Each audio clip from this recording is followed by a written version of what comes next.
मैं निंदर घुग्यानवी ते प्रोग्राम तुसी देख रहे हो पंजाबी नैशनल टीवी ते कोल बह के सुन सजना।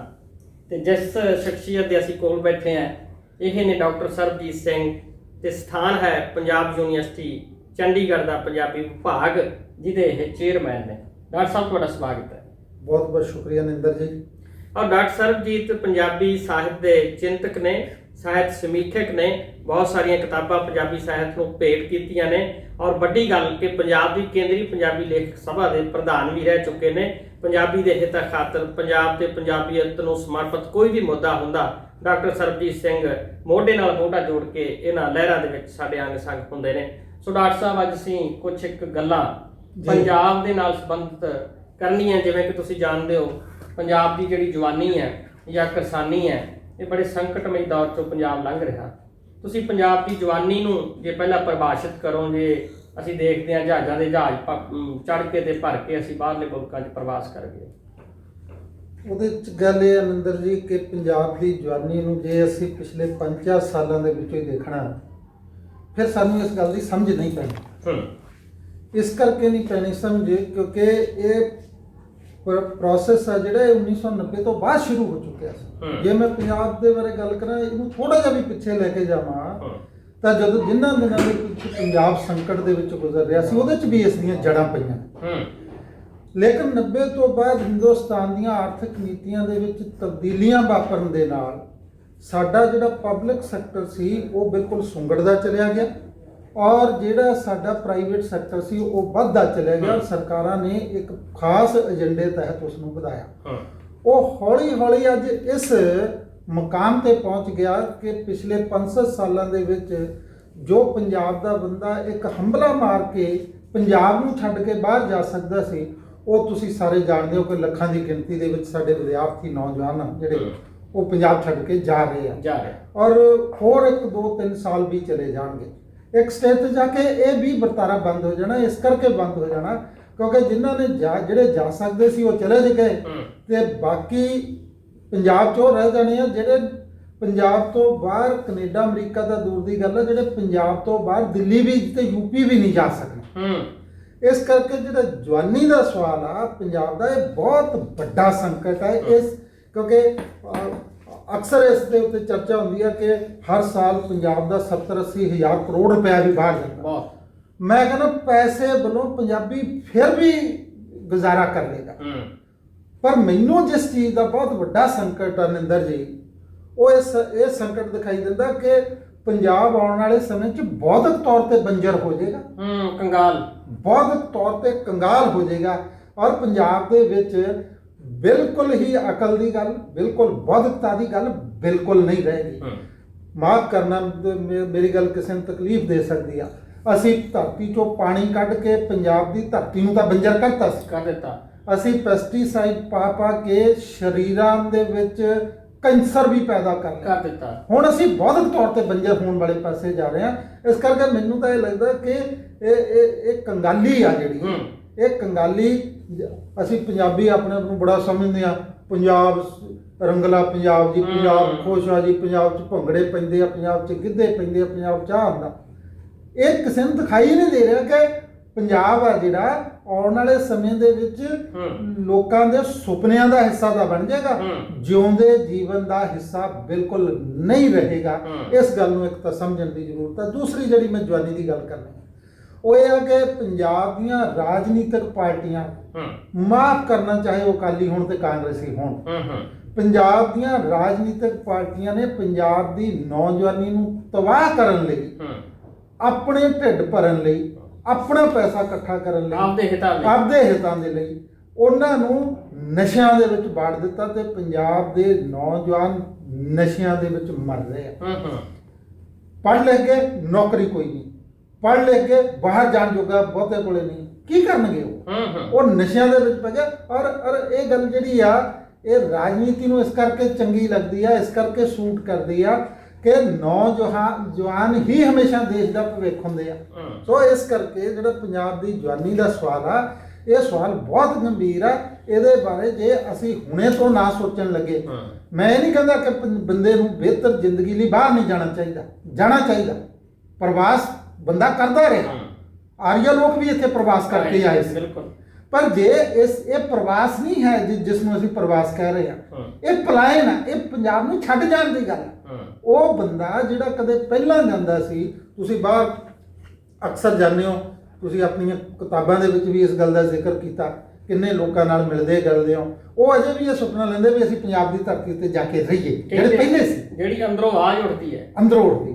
ਪਰ ਜਿਹੜੇ ਹੁਣ ਪਲਾਇਨ ਕਰਕੇ ਜਾ ਰਹੇ ਆ, ਉਹ ਨਿੰਦਰ ਜੀ ਇਹ ਕਸਮ ਖਾ ਕੇ ਜਾ ਰਹੇ ਆ ਵੀ ਹੇ ਰੱਬਾ ਪੰਜਾਬ ਦੀ ਧਰਤੀ ਉੱਤੇ ਸਾਨੂੰ ਮੁੜਨਾ ਆਉਣਾ।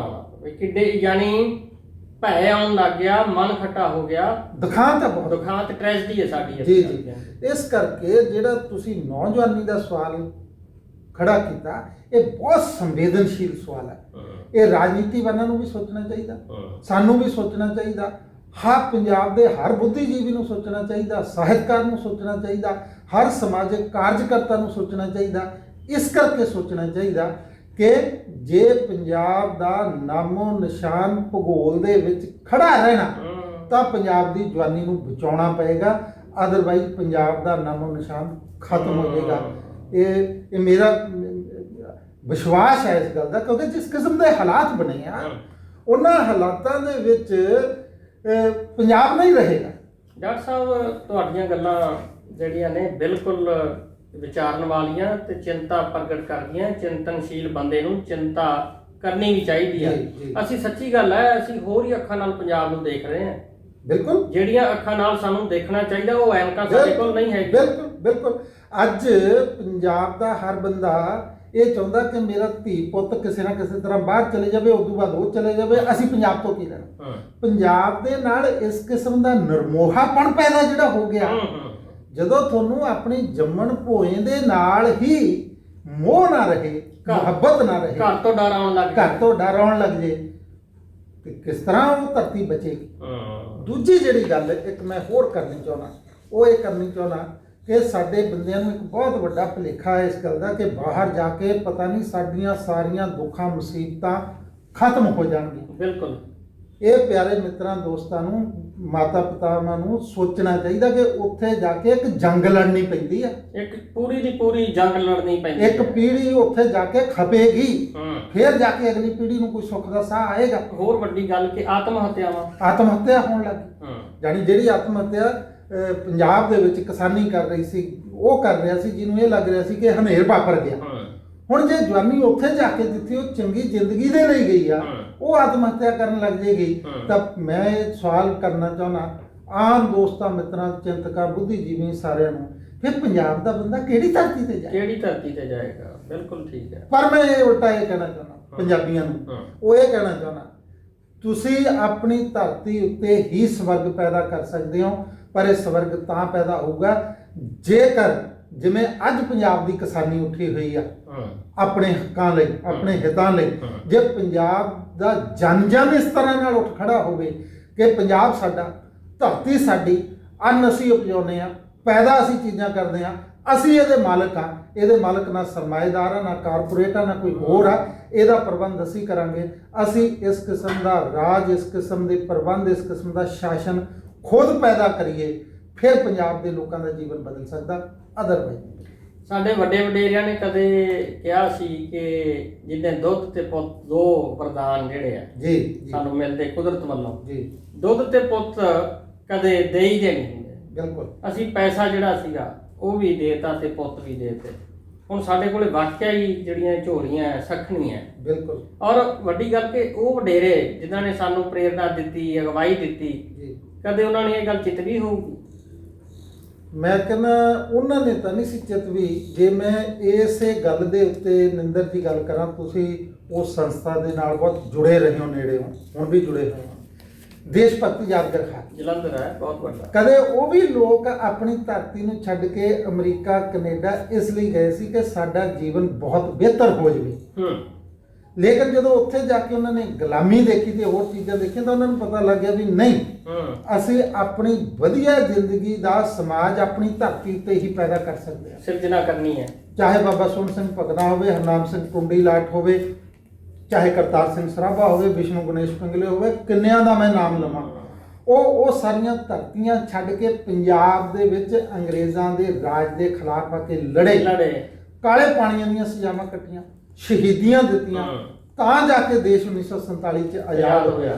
ਹੁਣ ਅਸੀਂ ਫੇਰ ਉਧਰ ਨੂੰ ਭੱਜਣ ਲੱਗੇ। ਬਿਲਕੁਲ ਬਿਲਕੁਲ। ਔਰ ਉਹਨਾਂ ਦੀਆਂ ਕੁਰਬਾਨੀਆਂ ਸੀ ਜਿਹੜੀਆਂ, ਉਹ ਸਾਡੇ ਸਾਰਿਆਂ ਵਾਸਤੇ ਉਹਨਾਂ ਦਾ ਜਿਹੜਾ ਵੱਡਾ ਬਲੀਦਾਨ ਹੈ ਉਹ ਇੱਕ ਮਾਅਨਾ ਰੱਖਦਾ ਹੈ। ਅੱਜ ਜਦੋਂ ਅਸੀਂ ਇਤਿਹਾਸ ਪੜ੍ਹਦੇ ਹਾਂ ਤੇ ਰੌਂਗਟੇ ਖੜੇ ਹੋ ਜਾਂਦੇ ਆ, ਲੂੰ ਕੰਢੇ ਖੜੇ ਹੋ ਜਾਂਦੇ ਆ। ਉਹਨਾਂ ਮੁਲਕਾਂ ਦੇ ਵਿੱਚ ਜਦੋਂ ਕਾਮਾਗਾਟਾ ਮਾਰੂ ਜਹਾਜ਼ ਦਾ ਆਪਾਂ ਸਾਰਾ ਵਿਵਰਣ ਤੇ ਬਰਤਾਂਤ ਹੈ ਸਾਡੇ ਕੋਲੇ, ਤੇ ਅਸੀਂ ਯਾਰ ਉਹਨਾਂ ਨੂੰ ਛੱਡ ਕੇ ਉਹਨਾਂ ਪੂਰਵਜਾਂ ਦੇਸ਼ ਭਗਤਾਂ ਨੂੰ ਛੱਡ ਕੇ ਅਸੀਂ ਕਿਹੜੇ ਪਾਸੇ ਤੁਰ ਪਏ। ਮੈਨੂੰ ਬੜਾ ਦੁੱਖ ਹੁੰਦਾ ਜਦੋਂ ਸਾਡੇ ਅਧਿਆਪਕ ਤੇ ਸਾਡੇ ਮਾਪੇ ਤੇ ਸਾਡੀ ਅਗਵਾਈ ਦੇਣ ਵਾਲੇ ਰਾਜਨੀਤਿਕਾਂ ਨੇ ਤੇ ਕਰਨਾ ਹੀ ਕੀ ਹੈ, ਉਹ ਕਦੇ ਵੀ ਆਹ ਗੱਲ ਜਿਹੜੀ ਤੁਸੀਂ ਕਰਨੀ ਪਾਉਂਦੇ ਹੀ ਨਹੀਂ।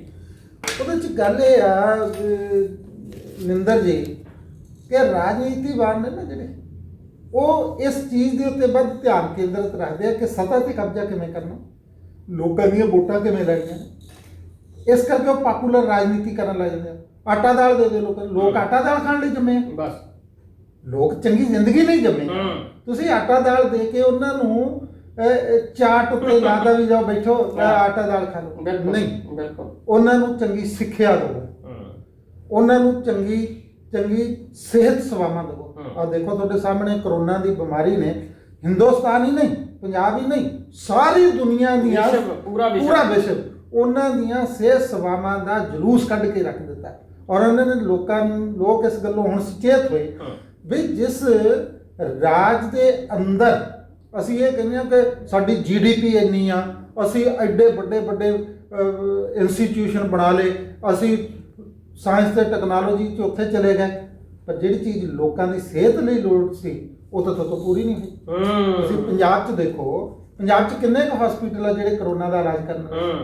ਆਪਾਂ ਪਿੰਡਾਂ ਦੇ ਰਹਿਣ ਵਾਲੇ ਬੰਦੇ ਆ, ਸਾਡੇ ਤਾਂ 30 ਕਿਲੋਮੀਟਰ ਸ਼ਹਿਰ ਹੈ। ਇਹਨਾਂ ਦੇ ਹੱਥ ਖੜੇ ਹੋ ਗਏ ਜੀ, ਇਹਨਾਂ ਨੂੰ ਬੈੱਡ ਨਹੀਂ ਥਿਆਏ, ਇਹਨਾਂ ਨੂੰ ਜਿਹੜੇ ਕਾਲਜ ਯੂਨੀਵਰਸਿਟੀਆਂ ਦੇ ਹੋਸਟਲ ਸੀ ਉਹ ਇਹਨਾਂ ਨੂੰ ਜਿਹੜੇ ਵਰਤਨੇ। ਬਿਲਕੁਲ ਉਹ ਥਾਵਾਂ ਬਣਾਈਆਂ। ਮੈਂ ਜਿਸ ਯੂਨੀਵਰਸਿਟੀ 'ਚ ਬੈਠਾ ਪੜ੍ਹਾਉਣਾ, ਉੱਥੇ ਸਾਡੇ 2 ਹੋਸਟਲ ਆ ਜਿਹੜੇ ਉਹ ਚੰਡੀਗੜ੍ਹ 'ਚ ਕੁਆਰੰਟੀਨ ਸੈਂਟਰ ਬਣਾਏ ਗਏ। ਔਰ ਵਿਦਿਆਰਥੀ ਜਿਨ੍ਹਾਂ ਨੇ ਪੜ੍ਹਨਾ ਸੀ ਉਹ ਘਰੇ ਬੈਠੇ। ਉਹ ਕੁਆਰੰਟੀਨ ਸੈਂਟਰ ਕਿਉਂ ਬਣਾਏ? ਕਿਉਂਕਿ ਸਾਡੇ ਕੋਲੇ ਹਸਪਤਾਲ ਸਿਹਤ ਸੇਵਾਵਾਂ ਦਾ ਇਲਾਜ ਹੀ ਨਹੀਂ ਸੀ। ਇਸ ਕਰਕੇ ਜਦੋਂ ਤੱਕ ਸਾਡੀ ਸਿਹਤ, ਪੰਜਾਬੀ ਦੀ ਤਾਂ ਨਿੰਦਰ ਜੀ ਐਡੀ ਖੂਬਸੂਰਤ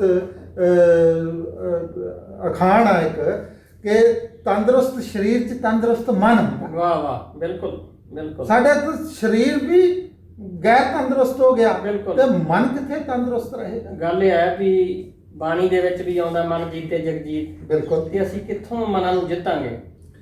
ਨਹੀਂ, ਮਨ ਨੂੰ ਤੁਸੀਂ ਉਦੋਂ ਜਿੱਤੋਗੇ ਨਾ ਜਦੋਂ ਮਨ 'ਚ ਖੇੜਾ ਹੋਊਗਾ, ਖੁਸ਼ਹਾਲੀ ਹੋਊਗੀ। ਖੁਸ਼ਹਾਲੀ ਕਦੋਂ ਹੋਊਗੀ? ਜਦੋਂ ਮੈਨੂੰ ਦੁੱਖ ਚਿੰਤਾਵਾਂ ਘੱਟ ਹੋਣਗੀਆਂ। ਦੁੱਖ ਚਿੰਤਾਵਾਂ ਕਦੋਂ ਘੱਟ ਹੋਣਗੀਆਂ? ਜਦੋਂ ਮੈਨੂੰ ਇਹ ਹੋਊ ਵੀ ਮੇਰੇ ਧੀ ਪੁੱਤ ਦਾ ਕੋਈ ਬਣਦਾ ਨਹੀਂ, ਮੈਨੂੰ ਤਾਂ ਬਾਹਰ ਭੇਜਣਾ ਪਊ, ਆਪੇ ਚਿੰਤਾ ਕਿਵੇਂ ਖੇੜਾ ਆਏਗਾ। ਬਿਲਕੁਲ। ਸੋ ਇਸ ਕਰਕੇ ਮਨੁੱਖ ਹੀ ਇਸ ਪੂਰੇ ਬ੍ਰਹਿਮੰਡ 'ਚ ਇਹੋ ਜਿਹੀ ਚੀਜ਼ ਆ ਨਿੰਦਰ ਜੀ ਜਿਹੜਾ ਮਨੁੱਖ ਦੇ ਨਾਲ ਮੁਹੱਬਤ ਕਰਦਾ।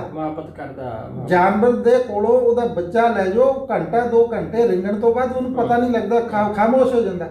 ਬੰਦਾ ਤਾਂ ਆਪਣੇ ਮਰੇ ਹੋਏ ਬੰਦਿਆਂ ਨੂੰ ਸਾਲਾਂ ਬੱਧੀ ਯਾਦ ਕਰਦਾ, ਉਹਦੇ ਦਿਨ ਮਨਾਉਂਦਾ, ਉਹਦੇ ਨਾਲ ਇੰਨੀ ਮੁਹੱਬਤ ਆ ਮਰਨ ਤੋਂ ਬਾਅਦ ਵੀ ਨਹੀਂ ਟੁੱਟਦੀ। ਇਸ ਕਰਕੇ ਸਮਾਜ ਦੇ ਅੰਦਰ, ਪੰਜਾਬੀ ਸਮਾਜ ਦੇ ਅੰਦਰ ਜੇ ਅਸੀਂ ਇਹ ਕਹੀਏ ਵੀ ਸਾਨੂੰ ਸਾਡੇ ਧੀ ਪੁੱਤ ਦਾ ਫਿਕਰ ਨਹੀਂ, ਕਿਉਂ ਨਹੀਂ ਹੈ? ਜੇ ਫਿਕਰ ਆ ਫਿਰ ਚਿੰਤਾ ਮਨ ਕਿਵੇਂ ਖੁਸ਼ ਹੋਏ? ਬਿਲਕੁਲ ਡਾਕਟਰ ਸਾਹਿਬ, ਬੜੀਆਂ ਕੀਮਤੀ ਗੱਲਾਂ ਨੇ। ਔਰ ਇਹ ਤਾਂ ਗੱਲ ਸੀ ਜਵਾਨੀ ਦੀ, ਤੇ ਹੁਣ ਅਸੀਂ ਗੱਲ ਕਰਦੇ ਹਾਂ ਕਿਸਾਨੀ ਦੀ। ਇੱਕ ਬ੍ਰੇਕ ਤੋਂ ਬਾਅਦ ਜਲਦੀ ਹਾਜ਼ਰ ਹੁੰਦੇ ਹਾਂ।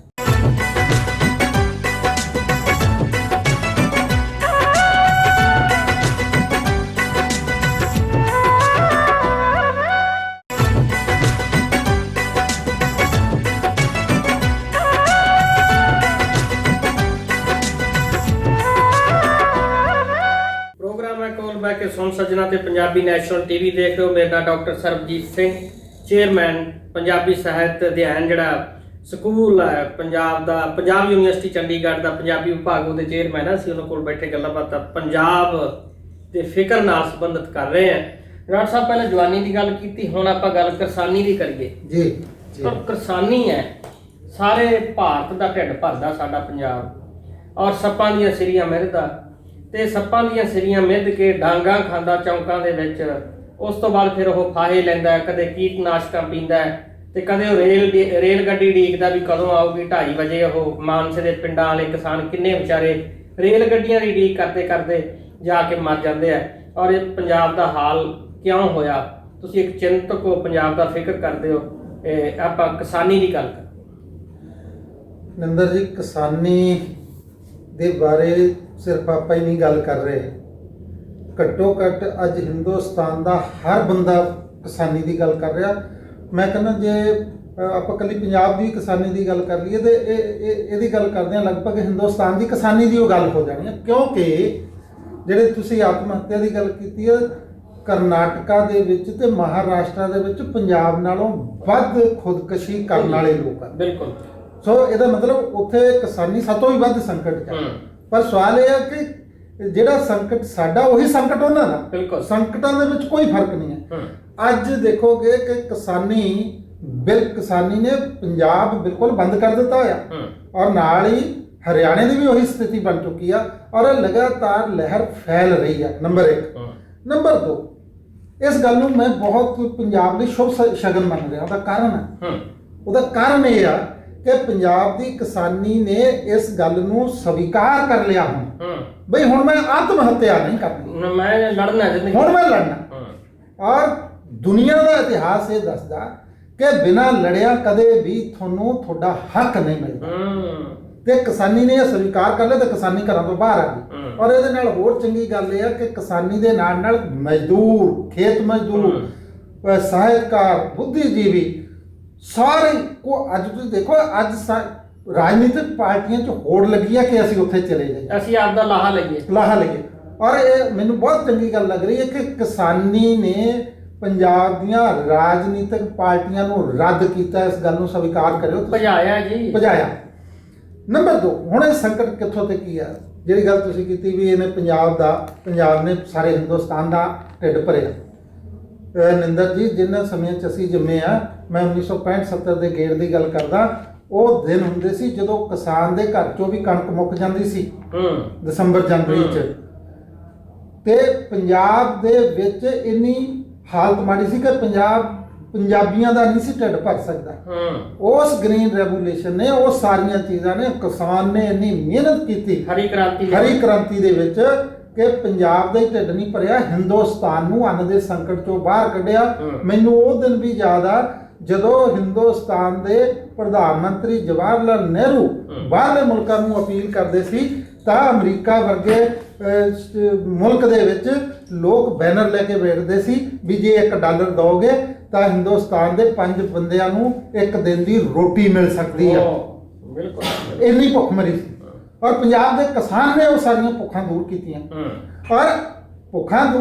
ਲੇਕਿਨ ਪੰਜਾਬ ਦੀ ਕਿਸਾਨੀ ਬਾਰੇ ਸੋਚਿਆ ਨਹੀਂ ਕਿ ਇਹਨਾਂ ਨੂੰ ਘੱਟੋ ਘੱਟ ਜੋ ਖਰਚਾ ਪਾਣੀ ਆ ਉਹ ਪੂਰਾ ਕਰਕੇ ਇਹਨਾਂ ਨੂੰ ਕੁਝ ਉਹ ਪੈਸੇ ਦਿੱਤੇ ਜਾਣ ਜਿਨ੍ਹਾਂ ਪੈਸਿਆਂ ਦੇ ਨਾਲ ਇਹਨਾਂ ਦਾ ਗੁਜ਼ਾਰਾ ਵੀ ਹੋ ਸਕੇ, ਇਹ ਆਪਣੀਆਂ ਲੋੜਾਂ ਵੀ ਪੂਰੀਆਂ ਕਰਨ। ਵਾਜਬ ਮੁੱਲ ਜਿਹੜਾ ਹੈ, ਮੈਂ ਉਸੇ ਤੇ ਆ ਰਿਹਾ ਜਿਹਨੂੰ MSP ਕਿਹਾ ਜਾਂਦਾ, ਸਵਾਮੀਨਾਥਨ ਰਿਪੋਰਟ ਦੀ ਗੱਲ ਕੀਤੀ ਜਾਂਦੀ ਹੈ।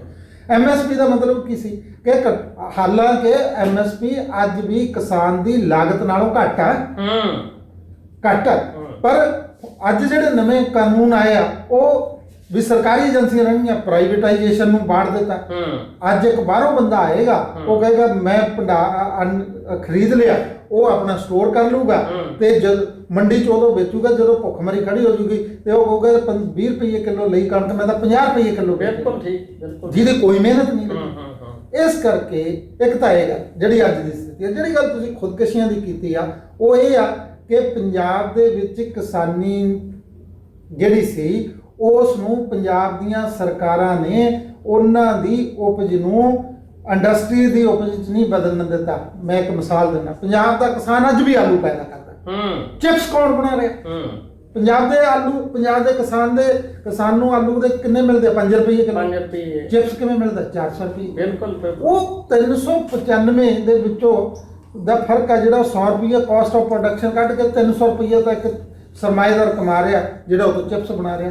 ਸਾਡੇ ਪਿੰਡ ਦੇ ਬੌਰੀਏ ਗਰੀਬ ਵਿਚਾਰੇ ਸਬਜ਼ੀ ਬੀਜਦੇ ਆ ਜੀ। ਮੈਂ ਉਹ ਤੁਹਾਡੀ ਗੱਲ ਦੀ ਬਿਲਕੁਲ ਪ੍ਰੋੜਤਾ ਤਰ੍ਹਾਂ ਉਹ ਨਾ ਵਿਚਾਰਾ ਸਵੇਰੇ ਸਵੇਰੇ ਕੱਦੂ ਟੋਕਰੇ 'ਚ ਪਾ ਕੇ ਸਾਈਕਲ ਤੇ ਪਿੱਛੇ ਲੱਦ ਕੇ ਲਵੇ ਲਵੇ ਕੱਦੂ ਜੀ। ਮੇਰੇ ਸਾਹਮਣੇ ਤੋੜੇ। ਪਿੱਛੇ ਮੈਂ ਸਕੂਟੀ ਤੇ ਜਾ ਰਿਹਾ ਸੀ, ਮੈਂ ਮੰਡੀ ਦੇ ਵਿੱਚ ਉਹਨੂੰ ਲਿਜਾਂਦੇ ਵੇਖਿਆ ਤੇ ਰਾਹ 'ਚ ਮੈਂ ਪੁੱਛਿਆ, ਮੈਂ ਕਿਹਾ ਕੀ ਭਾਅ ਵੇਚੇਗਾ? ਆਂਦਾ ਕੱਦੂ। ਮੈਂ ਕਿਹਾ ਆਂਦਾ ਮੇਥੋਂ ਲਊਗਾ ਉਹ 4 ਰੁਪਏ ਕਿਲੋ। ਤੇ ਮੈਂ ਗਾਂ ਕਿੰਨੇ ਦੇ ਵੇਚੂਗਾ? ਆ ਕੇ 40 ਰੁਪਏ ਕਿਲੋ। ਆ ਗਈ ਨਾ। ਜੇ ਤੁਸੀਂ ਇਹ ਗੱਲ ਇੱਕ ਪਿੰਡ ਦੇ ਬੌਰੀਏ ਤੋਂ ਸਬਜ਼ੀ ਵਾਲੇ ਤੋਂ ਇਹ ਗੱਲ ਤੇ ਸੁਣਨ ਤੋਂ ਬਾਅਦ ਇਸ ਨਤੀਜੇ ਤੇ ਪਹੁੰਚੇ ਹੋ, ਜਦੋਂ ਵੱਡੀ ਪੱਧਰ ਤੇ ਪ੍ਰੋਡਕਸ਼ਨ ਹੋਏਗੀ ਉਦੋਂ ਕੀ ਹੋਏਗਾ? ਬਿਲਕੁਲ ਠੀਕ ਹੈ ਨਾ। ਇਸ ਕਰਕੇ ਕਿਸਾਨੀ ਆ ਜਿਹੜੀ ਉਹ ਹੌਲੀ ਹੌਲੀ ਕਰਜ਼ੇ 'ਚ ਇੰਨੀ ਦਬਦੀ ਤੇ ਧੱਸਦੀ ਚਲੀ ਗਈ ਕਿ ਉਹਨੂੰ ਰਸਤਾ ਨਹੀਂ ਦਿਖਿਆ। ਫਿਰ ਉਹਨੇ ਕਿਹਾ ਵੀ ਮੌਤ ਤੋਂ ਬਿਨਾਂ ਕੋਈ ਦੂਜਾ ਰਾਹ ਨਹੀਂ। ਇਸ ਕਰਕੇ ਇੱਕ ਤਾਂ ਖੁਦਕਸ਼ੀਆਂ ਦਾ ਵਰਤਾਰਾ ਇਹ ਵਾਪਰਿਆ। ਦੂਜਾ ਇਹ ਸੀਗਾ ਕਿ ਜੇ ਪੰਜਾਬ ਦੀ ਕੋਈ ਵੀ ਸਰਕਾਰ ਪੰਜਾਬ ਦੇ ਵਿੱਚ ਹੋਣ ਵਾਲੇ ਉਤਪਾਦਨ ਦੇ ਆਧਾਰ ਦੇ ਉੱਤੇ ਇੰਡਸਟਰੀ ਲਾਉਂਦੀ, ਉਹ ਇੰਡਸਟਰੀ ਦੇ ਵਿੱਚੋਂ ਉਹ ਚੀਜ਼ਾਂ ਤਿਆਰ ਕਰਦੀ, ਪੰਜਾਬ ਦੇ ਨੌਜਵਾਨ ਨੂੰ ਰੁਜ਼ਗਾਰ ਮਿਲਣਾ ਸੀ। ਸੁਣ ਲਓ ਮੇਰੀ ਗੱਲ, ਬਿਲਕੁਲ। ਪੰਜਾਬ ਦੇ ਇੰਜੀਨੀਅਰ ਨੂੰ ਪੰਜਾਬ 'ਚ ਰੁਜ਼ਗਾਰ ਮਿਲਣਾ ਸੀ, ਪੰਜਾਬ ਦੇ ਕਿਸਾਨ ਦੀ ਉਪਜ ਦਾ ਸਹੀ ਭਾਅ ਮਿਲਣਾ ਸੀ, ਔਰ ਪੰਜਾਬ ਦੀ ਕਿਸਾਨੀ ਦੇ ਧੰਦੇ ਵਿੱਚੋਂ ਨਿਕਲ ਕੇ ਲੋਕਾਂ ਨੇ ਇੰਡਸਟਰੀਲਾਈਜੇਸ਼ਨ ਦੇ ਵਿੱਚ ਬਿਲਕੁਲ ਅਸਲੀਅਤ ਹੈ। ਤੇ ਪੰਜਾਬ ਆ ਜਿਹੜਾ ਇਹ ਆਪਣੇ ਆਪ ਦੇ ਵਿੱਚ ਹੀ ਇੱਕ richest state of the India ਹੋਣੀ, ਕੋਈ ਰੀਸ ਨਹੀਂ ਹੋਣੀ ਸੀ। ਪਰ ਪੰਜਾਬ ਨੂੰ ਰੱਖਿਆ ਕਿਵੇਂ? ਮਾਫ ਕਰਿਓ, ਗੱਲ ਸ਼ਾਇਦ ਵੱਡੀ ਹੋ ਜਾਵੇ ਕਿ ਅੰਗਰੇਜ਼ਾਂ ਨੇ ਕੀ ਕੀਤਾ ਸੀ। ਆ ਕੇ ਅੰਗਰੇਜ਼ਾਂ ਨੇ ਪੰਜਾਬ ਦੀ ਕਿਸਾਨੀ ਨੂੰ, ਭਾਰਤ ਦੀ ਕਿਸਾਨੀ ਨੂੰ ਅਨਾਜ ਪੈਦਾ ਕਰਨ ਲਈ, ਕੱਚਾ ਮਾਲ ਪੈਦਾ ਕਰਨ ਲਈ ਰੱਖ ਲਿਆ। ਬਿਲਕੁਲ। ਕਪਾਹ ਇੱਥੇ ਪੈਦਾ ਹੁੰਦੀ ਸੀ, ਕੱਪੜਾ ਲਿਵਰਪੂਲ ਤੇ ਮਾਂਚੈਸਟਰ ਦੀਆਂ ਫੈਕਟਰੀਆਂ 'ਚ ਬਣਦਾ ਸੀ, ਉੱਥੋਂ ਬਣ ਕੇ ਜਦੋਂ ਇੱਥੇ ਆਉਂਦਾ ਸੀ, ਪਹਿਲਾਂ ਉਹਨੇ ਕਿਸਾਨ ਦੀ ਕਪਾਹ ਦੇ ਵਿੱਚ ਲੁੱਟ ਕੀਤੀ, ਘੱਟ ਖਰੀਦ ਕੇ ਘੱਟ ਪੈਸੇ ਤੇ, ਫਿਰ ਆਪਣਾ ਕੱਪੜਾ ਬਣਾ ਕੇ ਉਸੇ ਕਿਸਾਨ ਨੂੰ ਕੱਪੜਾ ਵੇਚ ਕੇ ਦੋ ਧਾਰੀ ਲੁੱਟ। ਹੁਣ ਐਸੀ ਲੁੱਟ ਦੁਬਾਰਾ ਪੈਦਾ ਹੋ ਰਹੀ ਹੈ। ਅੱਜ ਵੀ ਕਿਸਾਨ ਨੂੰ ਕੱਚਾ ਮਾਲ ਪੈਦਾ ਕਰਨ ਤੱਕ ਸੀਮਿਤ ਰੱਖਿਆ ਜਾਂਦਾ। ਜਿਵੇਂ ਤੁਸੀਂ ਗੱਲ ਕੀਤੀ ਨਾ ਬੌਰੀਏ ਸਬਜ਼ੀ ਵਾਲੇ ਦੀ, ਉਹਨੇ ਪੈਦਾ ਕਰ ਲਿਆ, ਬਾਜ਼ਾਰ 'ਚ ਚਲੇ ਗਿਆ, ਬਾਜ਼ਾਰ ਵਾਲੇ ਨੇ 4 ਲਏ ਤੇ ਗਾਂ ਵੇਚੇ ਕਿੰਨੇ? 40। ਮਤਲਬ ਇੱਕ ਬੰਦੇ ਨੇ 2 ਤਰ੍ਹਾਂ ਦੀ ਕਿੱਡੀ ਲੁੱਟ ਕੀਤੀ, ਔਰ ਉਸ ਦੀ ਮਿਹਨਤ ਕੋਈ ਨਹੀਂ, ਉਸ ਦੇ ਵਿੱਚ ਕੋਈ ਉਹਦਾ ਪਸੀਨਾ ਨਹੀਂ ਜਿਹੜਾ ਨਿਕਲਿਆ ਉਹਦੇ ਵਿੱਚੋਂ। ਤਾਂ ਇਸ ਕਰਕੇ ਇਹ ਜਿਹੜਾ ਮਸਲਾ, ਇਸ ਮਸਲੇ ਨੂੰ ਪੰਜਾਬ ਦੇ ਬੁੱਧੀਜੀਵੀਆਂ ਨੂੰ ਸਮਝਣਾ ਚਾਹੀਦਾ, ਔਰ ਬੁੱਧੀਜੀਵੀਆਂ ਦਾ ਅੱਜ ਇੱਕ ਬਹੁਤ ਵੱਡਾ ਫਰਜ਼ ਬਣਦਾ। ਉਹ ਫਰਜ਼ ਇਹ ਬਣਦਾ ਕਿ ਤੁਸੀਂ ਸੈਮੀਨਾਰ ਵੀ ਕਰੋ, ਕਨਵੈਨਸ਼ਨਾਂ ਵੀ ਕਰੋ, ਜੋ ਮਰਜ਼ੀ ਕਰੋ, ਪਰ ਪੰਜਾਬ ਦੇ ਅੱਜ ਜਿਹੜੇ ਰੇਲਵੇ ਲਾਈਨਾਂ ਤੇ ਕਿਸਾਨ ਬੈਠੇ ਆ, ਉਹਨਾਂ ਨੂੰ ਜਾ ਕੇ ਇਹ ਗੱਲਾਂ ਸਮਝਾਓ ਕਿ ਤੁਹਾਡੀ ਲੁੱਟ ਇਸ ਤਰ੍ਹਾਂ ਨਾਲ ਹੁੰਦੀ ਆ। ਸੈਮੀਨਾਰ ਬੰਦ ਕਮਰਿਆਂ 'ਚ ਤੇ ਏਸੀ ਕਮਰਿਆਂ 'ਚ ਕਰਦੇ ਉਹ ਵੀ ਕਰੋ, ਪਰ ਅੱਜ ਲੋਕ ਬਾਹਰ ਆ, ਅੱਜ ਤੁਹਾਨੂੰ ਉਹ ਸੈਮੀਨਾਰ ਬਾਹਰ ਕਰਨੇ ਚਾਹੀਦੇ, ਉੱਥੇ ਜਾ ਕੇ ਬੋਲਣ। ਜਿਵੇਂ ਮੈਨੂੰ ਸਭ ਤੋਂ ਚੰਗਾ ਲੱਗ ਰਿਹਾ ਕਿ ਪੰਜਾਬ ਦੇ ਵਿੱਚ ਤੁਸੀਂ ਦੇਖੋਗੇ ਕਿ ਅੱਜ ਬਹੁਤ ਸਾਰੇ ਰੰਗ ਕਰਮੀ ਉਹ ਕਿਸਾਨਾਂ 'ਚ ਜਾ ਕੇ ਨੁੱਕੜ ਨਾਟਕ ਖੇਡ ਰਹੇ ਆ। ਬਿਲਕੁਲ। ਜਿਹੜੇ ਅਗਾਂਹ ਵਧੂ ਲੋਕ ਗਾਇਕ ਆ, ਉਹ ਅਗਾਂਹ ਵਧੂ ਗੀਤ ਗਾ ਰਹੇ। ਮੈਂ ਉਹੀ ਕਰ, ਤੁਸੀਂ ਦੇਖੋਗੇ ਕਿ ਪੰਜਾਬ ਦੇ ਬਹੁਤ ਸਾਰੇ ਗੀਤਕਾਰਾਂ ਨੇ ਅੱਜ ਕਿਸਾਨੀ ਦੇ ਉੱਤੇ ਗੀਤ ਗਾਏ। ਹੁਣ ਉਹਨਾਂ ਨੂੰ ਪਤਾ ਲੱਗ ਗਿਆ ਵੀ ਜੇ ਅਸੀਂ ਕਿਸਾਨੀ ਨੂੰ ਨਾ ਬਚਾਇਆ, ਪੰਜਾਬ ਨਹੀਂ ਬਚੇਗਾ, ਸਾਡੀ ਵੀ ਹੋਂਦ ਕੀ ਹੈ? ਹੋਂਦ ਕੀ ਹੈ? ਹਾਂ, ਬਿਲਕੁਲ। ਇਸ ਕਰਕੇ ਕਿਸਾਨੀ ਦਾ ਮਸਲਾ ਜਿਹੜਾ, ਇਹਦੀਆਂ ਨਿੰਦਰ ਜੀ ਬਹੁਤ ਸਾਰੀਆਂ ਪਰਤਾਂ ਨੇ। ਕਿਤੇ ਤਾਂ ਜ਼ਮੀਨ ਦਾ ਘਟਣਾ ਵੀ ਆ, ਕਿਤੇ ਪਾਣੀ ਦਾ ਥੱਲੇ ਚਲਾ ਜਾਣਾ ਵੀ ਆ, ਤੇ ਕਿਤੇ ਜਿਹੜੀ ਆ ਪ੍ਰੋਡਕਸ਼ਨ ਉਹਦੇ ਉੱਤੇ ਵੀ ਅਸਰ ਪਿਆ। ਪਰ ਇਹਨਾਂ ਸਾਰੀਆਂ ਚੀਜ਼ਾਂ ਦੇ ਵਿੱਚੋਂ ਸਰਕਾਰ ਨੇ ਕਿਸਾਨ ਨੂੰ ਉਵੇਂ ਬਚਾਉਣਾ ਸੀ ਜਿਵੇਂ ਸਰਕਾਰ ਵੱਡੇ ਵੱਡੇ ਪੂੰਜੀਪਤੀਆਂ ਨੂੰ ਬਚਾਉਂਦੀ ਆ ਤੇ ਉਹਨਾਂ ਦੇ ਕਰਜ਼ੇ ਮਾਫ ਕਰਦੀ ਆ। ਮੈਂ ਕੱਲ ਪਰਸੋਂ ਸੁਣ ਰਿਹਾ ਸੀ ਕਿ ਦੇਸ਼ ਮੇਰੇ ਨੂੰ ਪਾਲਣ ਵਾਲਾ ਨਿਤ ਖੁਦਕਸ਼ੀਆਂ ਕਰਦਾ ਹੈ, ਔਰ ਉਹ ਰਾਮੂ ਵਾਲੀਏ ਭਰਾਵਾਂ ਨੇ ਗਾਇਆ ਬੜੀ ਖੂਬਸੂਰਤੀ ਨਾਲ, ਔਰ ਇਕਬਾਲ ਰਾਮੂ ਵਾਲੀਆ ਤੇ ਰਿਸ਼ਪਾਲ ਨੇ। ਯਾਨੀ ਗੀਤਾਂ ਦੇ ਵਿੱਚ ਸਾਡੀ ਜਿਹੜੀ ਅਸਲੀ ਤਸਵੀਰ ਹੈ ਉਹ ਸਾਨੂੰ ਵਿਖਾਈ ਨਹੀਂ। ਠੀਕ ਹੈ, ਹੁਣ ਜਦੋਂ ਧਰਨਿਆਂ ਦੇ ਉੱਤੇ ਅਸੀਂ ਦੇਖ ਰਹੇ ਹਾਂ, ਹੁਣ ਸਾਨੂੰ ਗੀਤਾਂ ਦੇ ਵਿੱਚ ਅਸਲੀ ਤਸਵੀਰ ਜਿਹੜੀ ਹੈ ਉਹ ਦਿਖਾਈ ਜਾ। ਉਹਦਾ ਇਹ ਵੀ ਗੱਲ ਨਿੰਦਰ ਜੀ ਕਿ ਅਸੀਂ ਪਿਛਲੇ 25-30 ਸਾਲ ਤੋਂ ਇਸ ਅਮਲ ਦੇ ਵਿੱਚੋਂ ਗੁਜ਼ਰਦੇ ਗਏ। ਗੁਆਂਢ 'ਚ ਕਿਸਾਨ ਖੁਦਕਸ਼ੀ ਕਰ ਜਾਂਦਾ ਸੀ, ਸਾਨੂੰ ਦੁੱਖ ਤਾਂ ਹੁੰਦਾ ਸੀ, ਪਰ ਅਸੀਂ ਉਹਦੇ ਦੁੱਖ ਨੂੰ ਆਪਣਾ ਦੁੱਖ ਨਹੀਂ ਕਦੇ ਸਮਝਿਆ। ਹੁਣ ਹਾਲਾਤ ਐਸੇ ਬਣ ਗਏ ਕਿ ਹੁਣ ਹਰ ਇੱਕ ਦੇ ਉੱਤੇ ਹੀ ਸੰਕਟ ਆ ਗਿਆ। ਕੱਲੀ ਕਿਸਾਨੀ ਨਹੀਂ ਜੀ, ਜਦੋਂ ਮੰਡੀਆਂ ਪ੍ਰਾਈਵੇਟ ਹੋ ਜਾਣਗੀਆਂ, ਜਦੋਂ ਉਹਨਾਂ ਕੋਲੇ ਇਨਫਰਾਸਟ੍ਰਕਚਰ ਹੋਏਗਾ, ਉੱਥੇ ਜਿਹੜੇ ਮਜ਼ਦੂਰ ਕੰਮ ਕਰਦੇ ਸੀਗੇ ਮੰਡੀ 'ਚ, ਉਹ ਵੀ ਬਾਹਰ ਹੋ ਜਾਣੇ। ਲੱਖਾਂ ਟਨ ਕਣਕ ਨੂੰ, ਲੱਖਾਂ ਟਨ ਗੇਹੂੰ ਨੂੰ, ਲੱਖਾਂ ਟਨ ਚੌਲ ਨੂੰ ਸਾਂਭਣ ਲਈ 10 ਬੰਦੇ ਸਾਂਭੀ ਤੁਰੇ ਜਾ ਰਹੇ। ਅਡਾਨੀ ਵਾਲੇ ਉਹਦੇ 'ਚ ਦੇਖੋ ਤੁਸੀਂ, 10 ਬੰਦੇ ਆ ਜਿਹੜਾ ਡਿਬਰੂ ਵਾਲਾ ਉਹ ਆ, ਬਿਲਕੁਲ ਬਿਲਕੁਲ। ਉਹ ਬੰਦੇ ਵੀ ਗਏ, ਜਾਣੀ ਇਕੱਲੀ ਕਿਸਾਨੀ ਨਹੀਂ, ਉਹਦੇ ਨਾਲ ਖੇਤ ਮਜ਼ਦੂਰ, ਉਹਦੇ ਨਾਲ ਦੂਸਰੇ। ਔਰ ਇਹਨਾਂ ਚੀਜ਼ਾਂ ਨੇ ਤੁਸੀਂ ਦੇਖੋ ਕਿ ਪਿੰਡਾਂ ਦੇ ਵਿੱਚ ਹਾਲਤ ਐਸੀ ਹੋ ਗਈ ਆ ਕਿ ਕੋਈ ਬੰਦਾ ਕਿਸੇ ਸਮੇਂ, ਤੁਸੀਂ ਗੰਨਾ ਪੱਟ ਲਓ, ਕਦੇ ਮੂਲੀ ਪੱਟ ਲਓ। ਅੰਮ੍ਰਿਤਸਰ ਜ਼ਿਲ੍ਹੇ ਦੀ ਇੱਕ ਖਬਰ ਛਪੀ ਕਿ ਉੱਥੇ ਮੂਲੀ ਪੱਟੀ ਕਿਸੇ ਬੱਚੇ ਨੇ ਤਾਂ ਕਿਸਾਨਾਂ ਨੂੰ ਬਹੁਤ ਕੁੱਟਿਆ। ਸਵਾਲ ਮੂਲੀ ਤਾਂ ਬੜੀ ਟ੍ਰੈਜਡੀ ਵਾਲੀ ਖਬਰ ਸੀ। ਹਾਂ, ਮੂਲੀ ਦੇ ਪੱਟਣ ਦਾ ਨਹੀਂ ਸੀ ਸਵਾਲ, ਕਿਸਾਨ ਦੇ ਮਾਰਨ ਦਾ ਨਹੀਂ ਸੀ ਸਵਾਲ। ਇਸ ਗੱਲ ਦਾ ਸੀ ਕਿ ਪੰਜਾਬ ਦਾ ਉਹ ਕਿਸਾਨ ਜਿਹੜਾ ਭੇਲੀ ਦੇ ਦਿੰਦਾ ਸੀ, ਅੱਜ ਮੂਲੀ ਦੇ ਉੱਤੇ ਕਿਉਂ ਮਾਰ ਰਿਹਾ? ਇਸ ਲਈ ਮਾਰ ਰਿਹਾ ਕਿਉਂਕਿ ਉਹਦੇ ਕੋਲੇ ਹੁਣ ਉਹੀ ਮੂਲੀ ਬਚੀ ਸੀ, ਉਹ ਵੀ ਕੋਈ ਪੱਟ ਕੇ ਲਿਜਾ ਰਿਹਾ ਸੀ। ਪੰਜਾਬ ਦੇ ਬੰਦੇ ਦੀ ਮਾਨਸਿਕਤਾ ਹੀ ਬਦਲ ਗਈ ਸੀ। ਡਾਕਟਰ ਸਾਹਿਬ ਬਹੁਤ ਕੰਮ ਦੀਆਂ ਗੱਲਾਂ ਨੇ। ਦੋਸਤੋ, ਤੁਸੀਂ ਡਾਕਟਰ ਸਰਬਜੀਤ ਹੋਰਾਂ ਨੂੰ ਸੁਣ ਰਹੇ ਹੋ ਪੰਜਾਬੀ ਨੈਸ਼ਨਲ ਟੀਵੀ ਦੇ ਉੱਤੇ। ਗੱਲਾਂ ਬਾਤਾਂ ਦਾ ਸਿਲਸਿਲਾ ਜਾਰੀ ਰਹੇਗਾ ਔਰ ਕੁਝ ਸੰਦੇਸ਼ ਤੋਂ ਬਾਅਦ ਅਸੀਂ ਜਲਦੀ ਮਿਲਦੇ ਹਾਂ।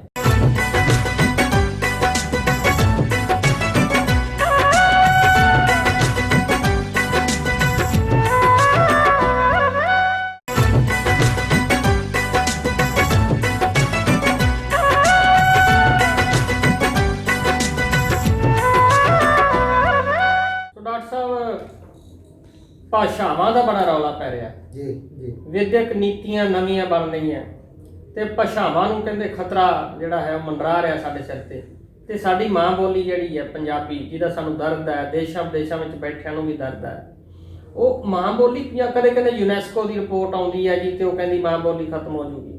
ਯਾਨੀ ਪੰਜਾਬੀ ਭਾਸ਼ਾ ਤੋਂ ਲੈ ਕੇ ਹੋਰ ਭਾਰਤੀ ਭਾਸ਼ਾਵਾਂ ਦਾ ਜਿਹੜਾ ਭਵਿੱਖ ਆ, ਇਹਨੂੰ ਲੈ ਕੇ ਵੀ ਅਸੀਂ ਗੱਲਬਾਤ ਜਿਹੜੀ ਹੈ ਅੱਜ ਕਰਦੇ ਹਾਂ। ਤੁਸੀਂ ਕੀ ਸਮਝਦੇ?